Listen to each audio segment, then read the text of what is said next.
You know that moment in Scandal when Olivia Pope walks into a burning office? She solves a political crisis, comforts a client, manages a cover up, and still apologizes for not doing enough.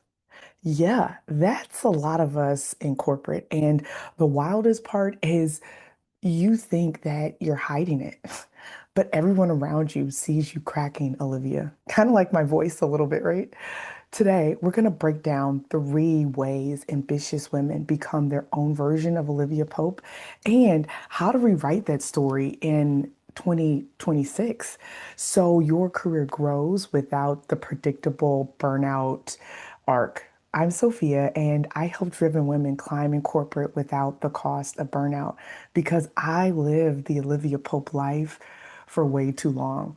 Let's talk about, how to not only reclaim your strategy, but your voice and your sanity in the new year. So before I jump into it, subscribe to this channel because the more often you subscribe, this is how we can continue this conversation. There's so many things we need to unlearn. And unless we talk about it, at least in this menu, we're never aware and we all burn out. So, the first one, being the fixer that everyone depends on. So, in the show, Olivia walks into chaos and she instantly becomes the solution. It's handled, except it's always handled by her. And in real life, you're the one rewriting the decks at midnight. You're triple checking data because the VP has a feeling. You're catching drop balls that aren't even yours. And why does this happen? It's because we ambitious women, we're trained to believe that competence equals responsibility. Responsibility means more work, and more work means visibility. But that is a lie. Fixing everything, it makes you indispensable, yes, but not necessarily promotable. You think your fixing proves your value, but from the outside, you looked overloaded, overextended, and too busy to be seen leading. People see you as like the doer, not the leader. So why are you the one carrying the fire extinguisher in a building full of adults? Yeah, think about that. I want you to stop being the firefighter in 26. I want you to become the architect because architects don't put out fires. They build structures that don't burn down. So this week, because come on, I have to give you some homework. I have to give you something to put this into action. This week, I want you to think before I jump in, who currently owns this? Yeah, and then I want you to watch the room recalibrates. We know that RACI chart, right? Who's responsible, accountable, consultant, and informed. I don't want your name to be in every single column of that chart. Who really owns it? Just pause.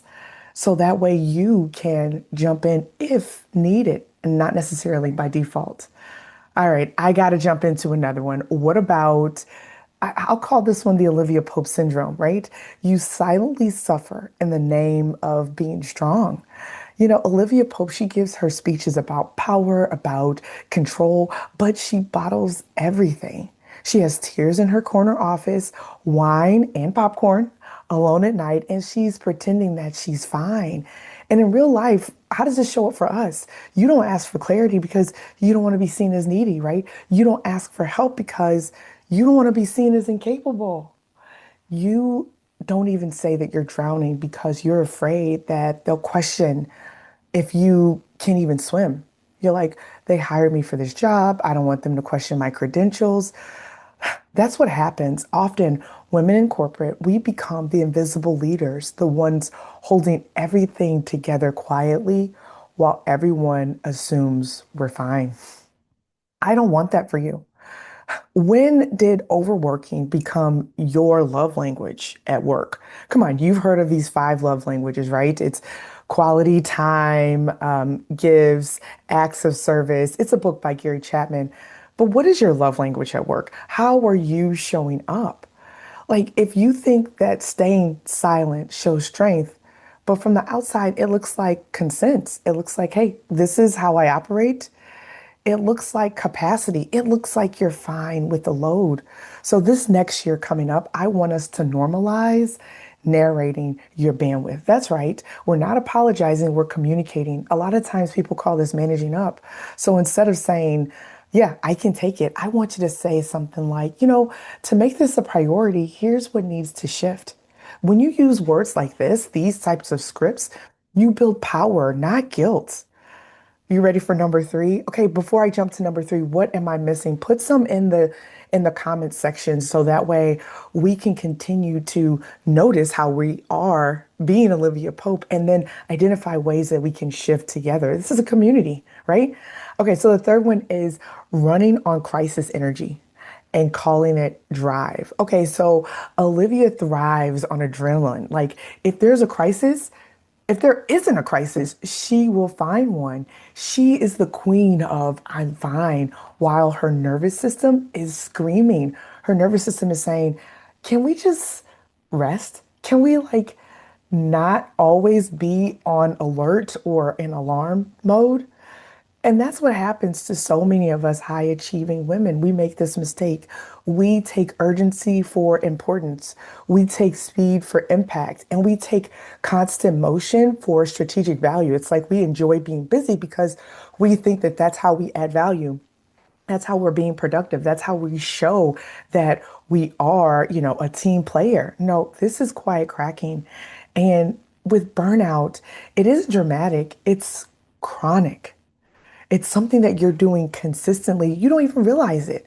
A lot of times we think that burnout looks like falling apart. Oh no, she can't keep it together. She turned in that project and it wasn't right. It wasn't accurate. It had a lot of typos. The story, it was inconsistent. No, it often looks like being overwhelmed or just constantly flooded by decisions. Your brain is tired, so tired that nothing truly excites you. We made the deadline. Yay. Like, where's the excitement? You think that your speed is proving your commitment, but from the outside, you just look reactive, not strategic. You look fast, which is good, but not thoughtful. Busy is good, but does it make you powerful? How are we going to shift from this? I know you're ready. I want us to move from adrenaline-led leadership to intention-led leadership. This week, I want you to ask yourself, and you know what? You could actually do this in the morning as you get dressed. What is actually strategic today, and what's just noisy? And if you can't answer this, you're operating like Olivia Pope. You're brilliant, but you're exhausted. You want one more? Okay, let me get a sip of tea. Hold on, hold on. Number four, being the moral compass for everyone else, but not for yourself. For Olivia Pope, I mean, she gives flawless advice to everyone, but her own boundaries, they are non-existent. Her standards, negotiable. Her peace, it's always self-sacrifice. And that's what happens for you. You are helping your teammates with their boundaries. You're giving them great advice. But what do? You still take work on the weekend, or let alone you're just checking your work on the weekend because you want to stay ahead, right? You champion self-care. Hey, do something nice for yourself. Meanwhile, you skip lunch 3 days a week. You actually have a drawer full of granola bars so that way you can just keep plugging and chugging away.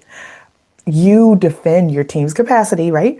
But you ignore your own. Come on, you know this sounds like you. I want to know, why is everyone else allowed to have limits except you?